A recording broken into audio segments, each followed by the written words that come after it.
कलमा तैयबा सुनाइए। कलमा तैयबा ला इलाहा इल्लल्लाह मुहम्मदुर रसूलुल्लाह।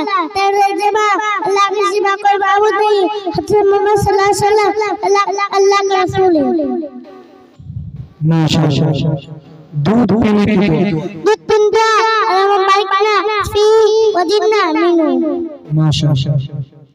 सोने की दुआ।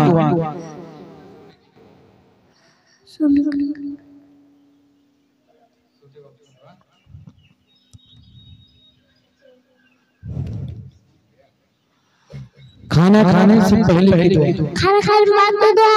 अल्हम्दुलिल्लाह जी अमना व ज़काना व जअलना मिनल मुस्लिमीन। माशाअल्लाह।